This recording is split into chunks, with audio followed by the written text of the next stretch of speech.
Hello विद्यार्थी मित्रों, तो आप सभी का स्वागत करते हैं हमारे इस YouTube चैनल यूनिक एकेडमी के अंदर। तो विद्यार्थी मित्रों, आज हम कक्षा 10 विषय विज्ञान का नवनीत असाइनमेंट फर्स्ट एग्जाम 2025 का पाठ नंबर 9 का सेक्शन बी, विभाग बी,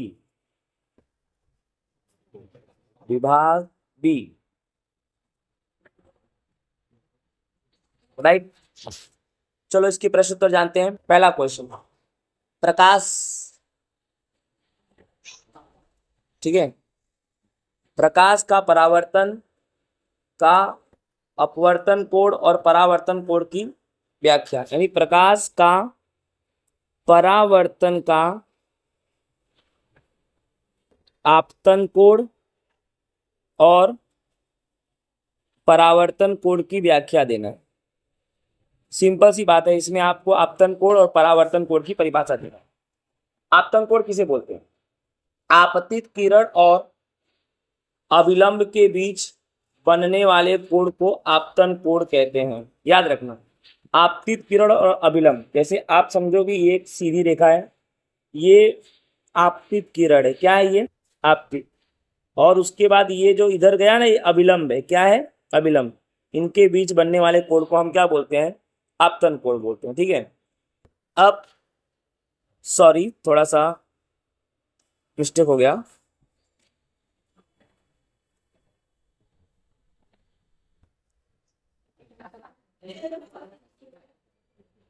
और परावर्तन में क्या है? अभिलंब और परावर्तित किरण के बीच बनने वाले कोण को परावर्तन कोण कहते हैं। सही था, सही था। मतलब ऐसा, ये आपतन कोण है और ये इधर, तो ये जो बनेगा ये आपतन कोण बनेगा। ठीक है। और ये जो रिफ्लेक्ट हो रहा है यहाँ जो बनेगा वो परावर्तन कोण बनेगा। राइट। तो आपतन कोण किसे बोलेंगे? तो आपतित किरण और अभिलंब के बीच बनने वाले कोण को आपतन कोण कहते हैं, और परावर्तन में अभिलंब और परावर्तित किरण के बीच बनने वाले कोण को परावर्तन कोण कहते हैं। राइट। दूसरा, हम वाहनों के पीछे का दृश्य देखने के लिए दर्पण के रूप में उत्तल दर्पण का उपयोग क्यों करते हैं? तो हम वाहनों के पीछे का दृश्य देखने के लिए दर्पण के रूप में उत्तल दर्पण का उपयोग करते हैं क्योंकि यह सदैव छोटा परंतु सीधा प्रतिबिंब बनाता है। यानी उत्तल दर्पण में क्या है? पीछे की जो वस्तु आपको दिखेगी ना, राइट, कितनी भी पीछे होगी आपको छोटी दिखाई देगी, क्योंकि अगर बड़ी दिखाई देगी तो दर्पण में आएगा ही नहीं। हाइडलाइट बहुत छोटा होता है, इसके हिसाब से ये यूज करते हैं। ठीक है। बाहर की ओर वाफित होने के कारण इनका दृष्टि क्षेत्र भी ज्यादा होता है, बहुत पीछे तक देख सकते हैं, जिसके कारण ड्राइवर को पीछे के बहुत बड़े क्षेत्र को देखने में आसानी मिलती है। समझ में आ रहा है ना? दो प्रश्न हमारे हो गए। तीसरा प्रश्न हमारा, दर्पण का सूत्र अर्थात क्या, उसको गणितीय स्वरूप में लिखना है। ठीक है। तो बिंब दूरी यानी प्रतिबिंब दूरी, बिंब दूरी, फोकस दूरी और प्रतिबिंब दूरी, बिंब दूरी, फोकस दूरी, प्रतिबिंब दूरी और इनके बीच संबंध को ज्ञात करने के लिए जिस सूत्र का उपयोग होता है उसे दर्पण का सूत्र कहते हैं। बोलो, बिंब दूरी, फोकस दूरी, प्रतिबिंब दूरी, इनके बीच संबंध दर्शाने वाले सूत्र को दर्पण का सूत्र कहते हैं। उसका स्वरूप है 1/b प्लस 1/u बराबर 1/m। डन। आगे देखते हैं। क्वेश्चन 4, एक अवतल दर्पण उसके सामने 10 सेंटीमीटर की दूरी पर रखी वस्तु का 3 गुना बड़ा प्रतिबिंब वास्तविक प्रतिबिंब बनाता है, तो प्रतिबिंब का स्थान कहाँ है?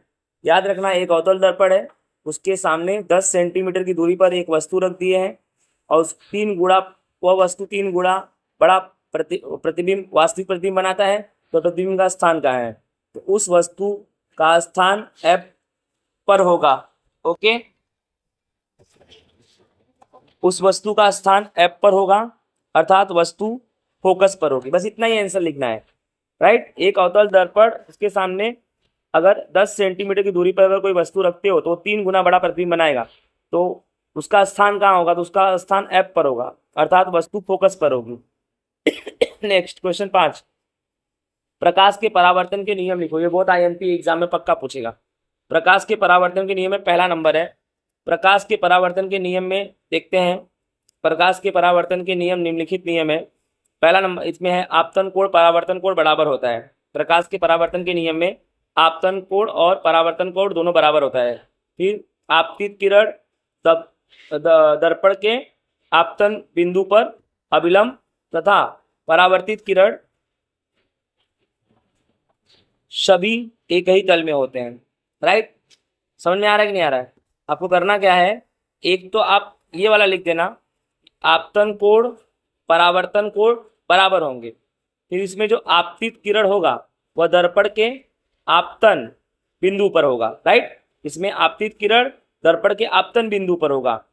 पर इन्होंने लिखा है आपतित किरण दर्पण के आपतन बिंदु पर अभिलंब तथा परावर्तित किरण ये सभी एक ही तल में होंगे। राइट, इस तरह से है। राइट ना, समझ में आ गया? तो ये हमारा क्वेश्चन नंबर कौन सा था? 5। छठा नंबर देखते हैं। हवा में गति करता प्रकाश की किरण पानी में सीधा प्रवेश करती है, क्या प्रकाश की किरण लंब तरफ जाएगी या लंब से दूर? यह किरण किस कारण से लंब से दूर या पास जाएगी? तो हवा में गति करती प्रकाश की किरण पानी में सीधा प्रवेश करती है, तब वह प्रकाश की किरण लंब के पास जाती है।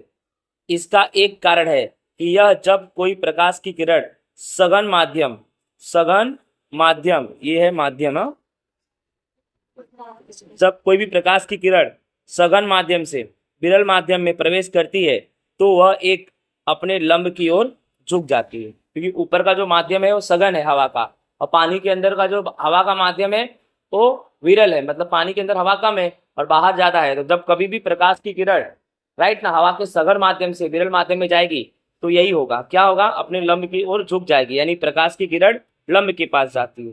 राइट, नोट भी जान जाओ, अधिक अपवर्तनांक धारण करने वाले माध्यम को सघन माध्यम बोलते हैं, यानी जहां पे अपवर्तनांक ज्यादा होता है, और जो कम अपवर्तनांक धारण करता है उसे विरल माध्यम कहते हैं। इसकी वजह से ये घटना घटी है। क्वेश्चन नंबर 6 भी हमारा हो गया कंप्लीट। राइट ना, तो अपना कंप्लीट हो गया, 6 ही प्रश्न है इसमें। तो विद्यार्थी मित्रों, इस तरह से हमारा चैप्टर नंबर 9 होता है पूरा।